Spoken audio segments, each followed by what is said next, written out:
श्राद्ध की महिमा। भगवत गीता के 7वें अध्याय का महात्म। श्राद्ध पक्ष में पितरों की मुक्ति के लिए पढ़ें और सुने। गीता का 7वां अध्याय। भगवान शिव कहते हैं, हे पार्वती, अब मैं 7वें अध्याय का महात्म बतलाता हूँ, जिसे सुनकर कानों में अमृत राशि भर जाती है। पाटलिपुत्र नामक एक दुर्गम नगर है, जिसका गोपुर या द्वार बहुत ही ऊंचा है। उस नगर में शंकुकर्ण नामक एक ब्राह्मण रहता था।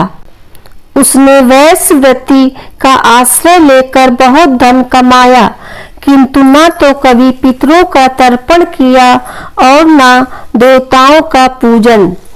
वह धनोपार्जन में तत्पर होकर राजाओं को ही भोज दिया करता था। एक समय की बात है, उस ब्राह्मण ने अपना चौथा विवाह करने के लिए पुत्रों और बंधुओं के साथ यात्रा की। मार्ग में आधी रात के समय जब वह सो रहा था, तब एक सर्प ने कहीं से आकर उसकी बाह में काट लिया। उसके काटते ही ऐसी अवस्था हो गई कि मणि मंत्र और औषधि आदि से भी उसके शरीर की रक्षा असाध्य जान पड़ी।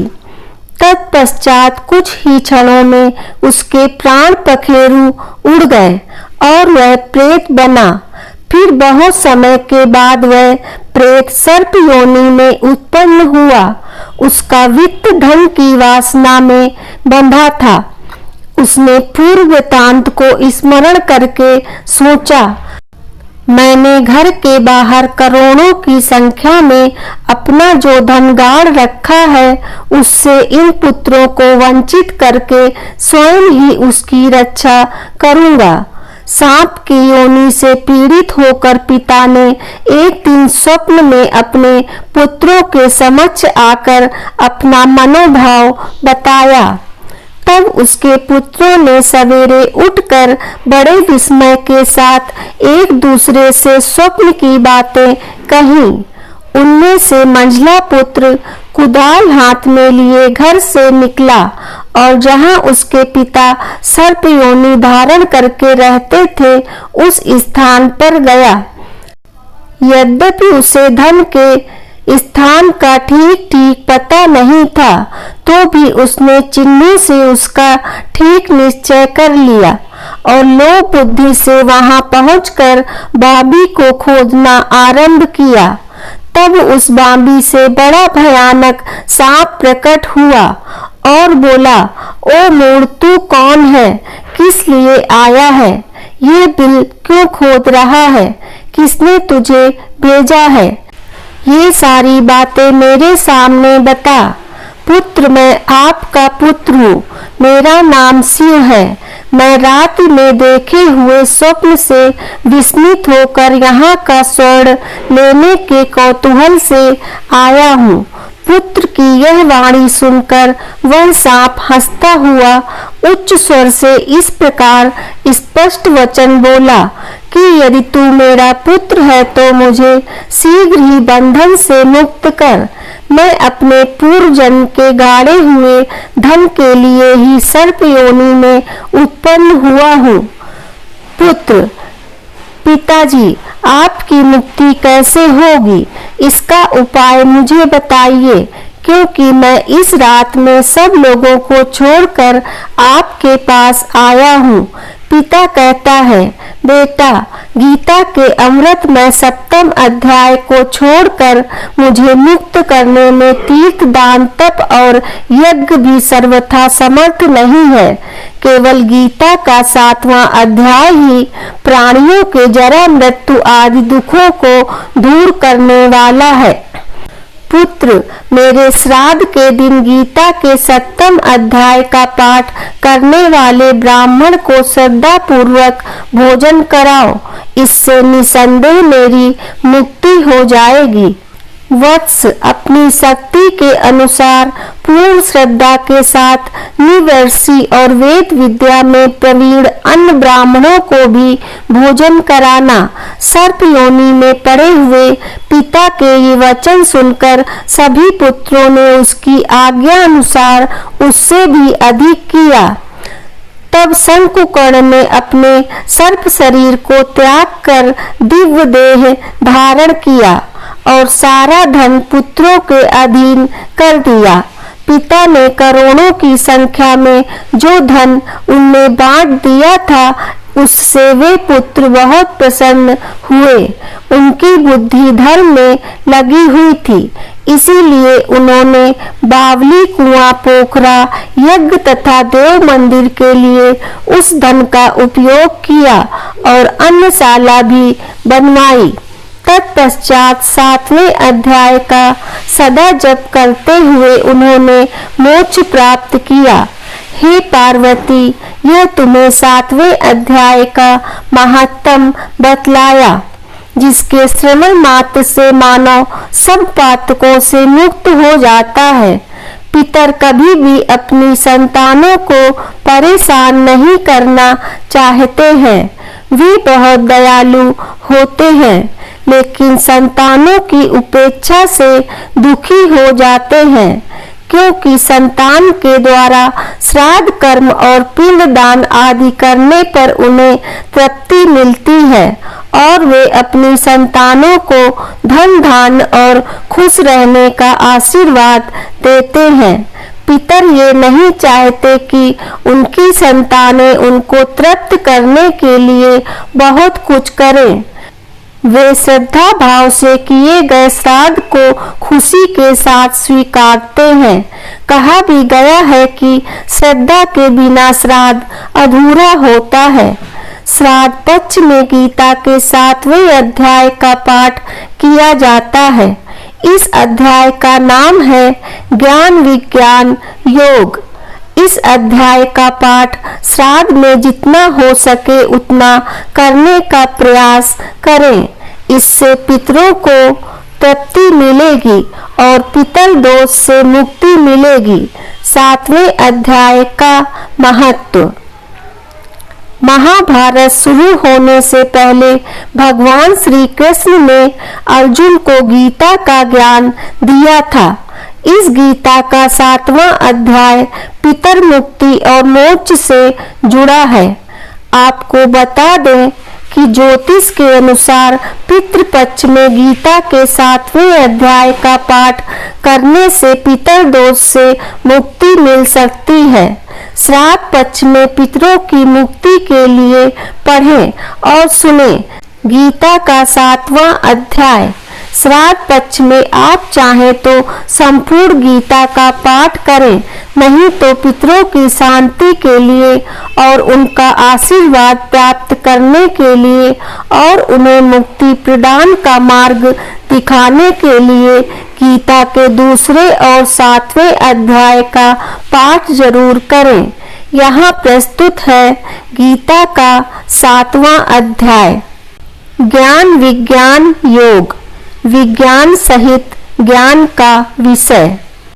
श्री भगवान बोले, हे पार्थ, अनन्य प्रेम से मुझमें आसक्त चित्त और अनन्य भाव से मेरे परायण होकर योग में लगा हुआ तू जिस प्रकार से संपूर्ण विभूति, बल, ऐश्वर्य आदि गुणों से युक्त सबके आत्म रूप मुझको संशय रहित जानेगा, उसको सुन। मैं तेरे लिए इस विज्ञान सहित तत्व ज्ञान को संपूर्णता कहूँगा, जिसको जानकर संसार में फिर और कुछ भी जानने योग शेष नहीं रह जाता। हजारों मनुष्यों में कोई एक मेरी प्राप्ति के लिए यत्न करता है और उन यत्न करने वाले योगियों में भी कोई एक मेरे परायण होकर मुझको तत्व से अर्थात यथार्थ रूप से जानता है। पृथ्वी, जल, अग्नि, वायु, आकाश, मन, बुद्धि और अहंकार भी इस प्रकार ये 8 प्रकार से विभाजित मेरी प्रकृति है। यह 8 प्रकार के भेदों वाली तो अपरा अर्थात मेरी जड़ प्रकृति है। और हे महाबाहो, इससे दूसरों को जिससे यह संपूर्ण जगत धारण किया जाता है मेरी जीव रूपा परा अर्थात चेतन प्रकृति जान। हे अर्जुन, तू ऐसा समझ कि संपूर्ण भूत इन दोनों प्रकृतियों से ही उत्पन्न होने वाले हैं और मैं संपूर्ण जगत का प्रभु तथा प्रलय हूँ अर्थात संपूर्ण जगत का मूल कारण हूँ। हे धनंजय, मुझसे भिन्न दूसरा कोई भी परम कारण नहीं है।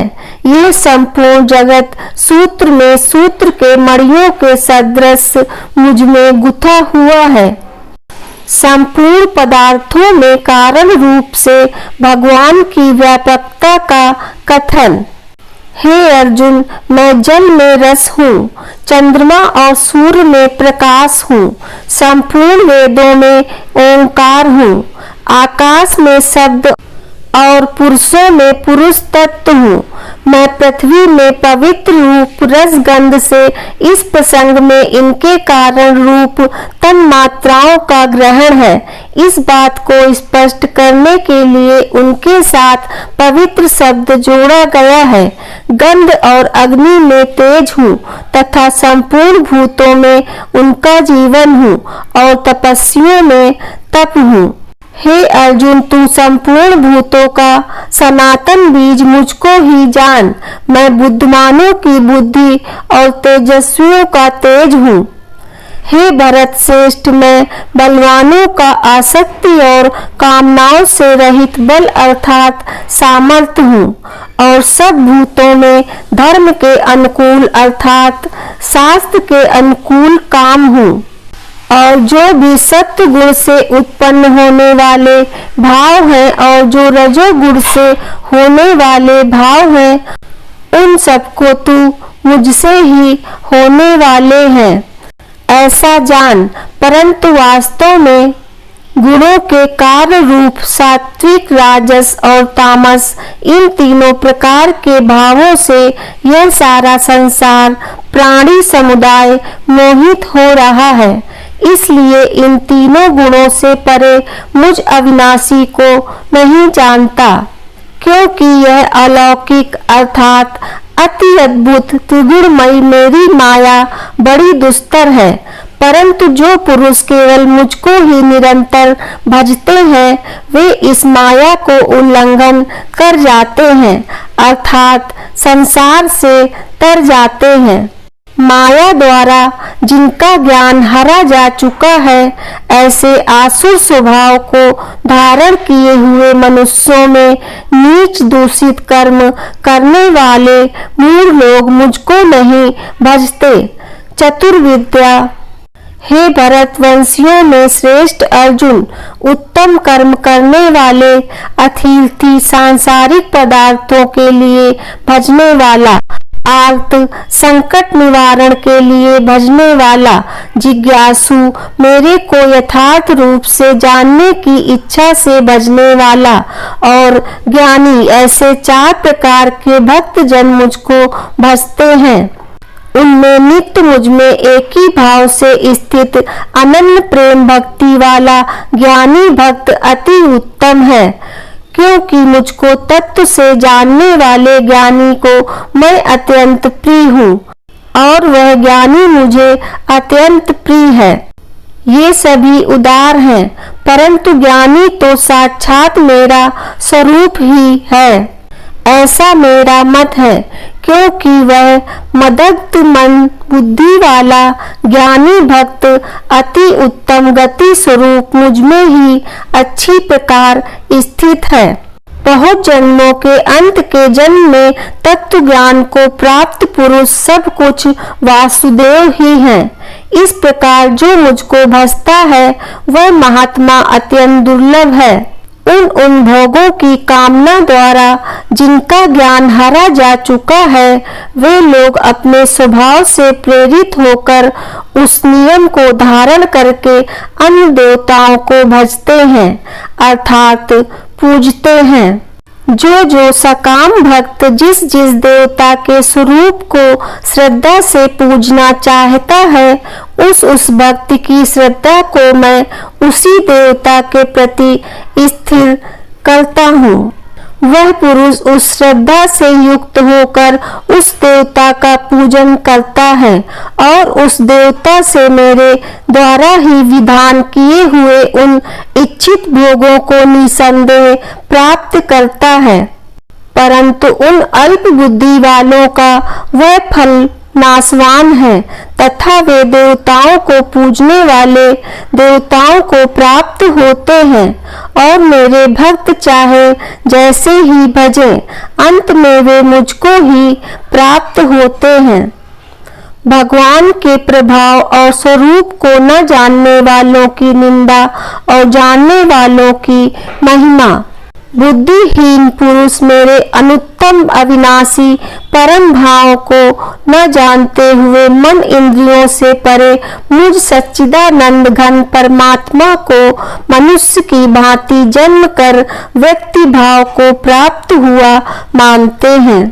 अपनी योग माया से छिपा हुआ मैं सबके समक्ष, मैं सबके प्रत्यक्ष नहीं होता, इसलिए यह अज्ञानी जन समुदाय मुझ जन्म रहित अविनाशी परमेश्वर को नहीं जानता, अर्थात मुझको जन्म में मरने वाला समझता है। हे अर्जुन, पूर्व में व्यतीत हुए और वर्तमान में स्थित तथा आगे होने वाले सब भूतों को मैं जानता हूँ, परंतु मुझको कोई भी श्रद्धा भक्ति रहित पुरुष नहीं जानता। हे भरतवंशी अर्जुन, संसार में इच्छा और द्वेष से उत्पन्न सुख दुख आदि द्वंद्व रूप मोह से संपूर्ण प्राणी अत्यंत अज्ञता को प्राप्त हो रहे हैं, परंतु निष्काम भाव से श्रेष्ठ कर्मों का आचरण करने वाले जिन पुरुषों का पाप नष्ट हो गया है, वे राग द्वेष जनित द्वंद्व रूप मोह से मुक्त दृढ़ निश्चयी भक्त मुझको सब प्रकार से भजते हैं। जो मेरे शरण होकर जन्म और मरण से छूटने के लिए यत्न करते हैं, वे पुरुष उस ब्रह्म को, संपूर्ण अध्यात्म को, संपूर्ण कर्म को जानते हैं। जो पुरुष अधिभूत और अधिदैव सहित तथा अधियज्ञ सहित मुझे अंत काल में भी जानते हैं, वे युक्त चित्त वाले पुरुष मुझे जानते हैं, अर्थात प्राप्त हो जाते हैं। श्रीमद् भगवद गीता का 7वां अध्याय समाप्त। जय श्री कृष्णा। दोस्तों, आपको ये वीडियो कैसी लगी कृपया कमेंट करके जरूर बताएं और आगे की ऐसी ही कथा कहानियों एवं जानकारियों को जानने के लिए चैनल को सब्सक्राइब जरूर करें। धन्यवाद।